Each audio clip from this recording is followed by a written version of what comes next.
Anybody ever had to deal with a giant?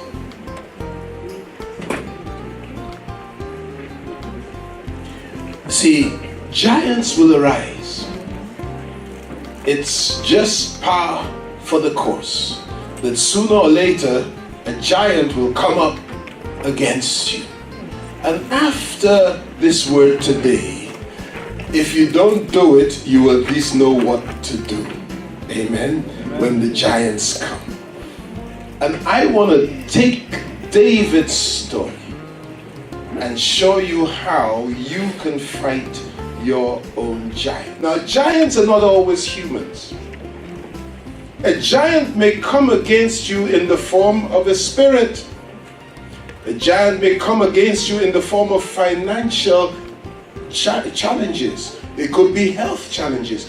Whatever it is a giant, and the same way David brought down Goliath, you can bring down any giant that comes up against you. Here are the lessons.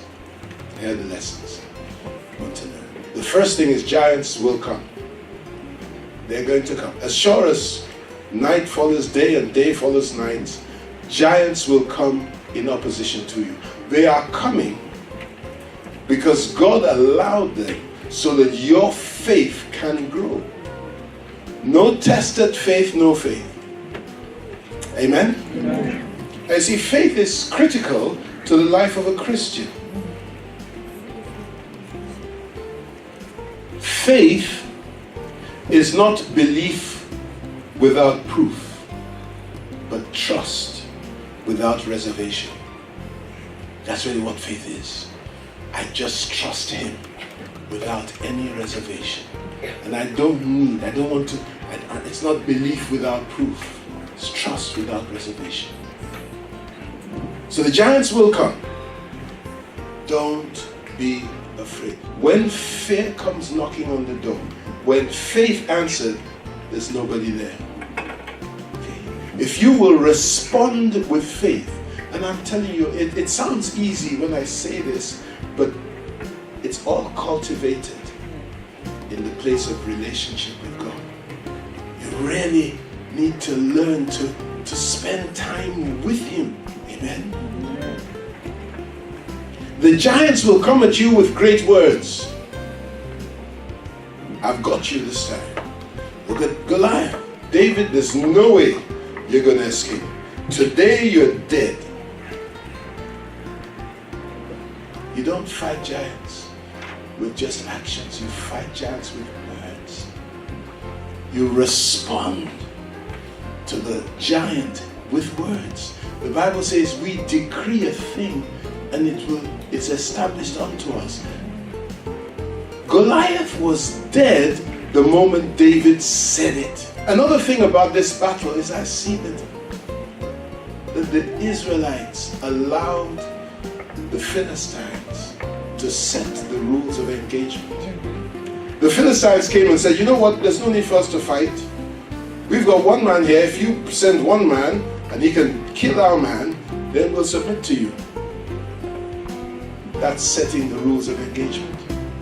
You don't let the devil set the rules of engagement. They didn't know any better because they were being drifting further and further away from God. Every giant that comes up against you will go down. Amen. Provided you're walking with Him, taking directions from Him. David didn't even need to pray when the battle came. He was ready because he spent time praying before the battle.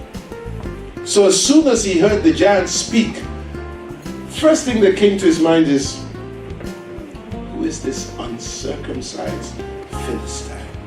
Who is this that doesn't have a covenant with God?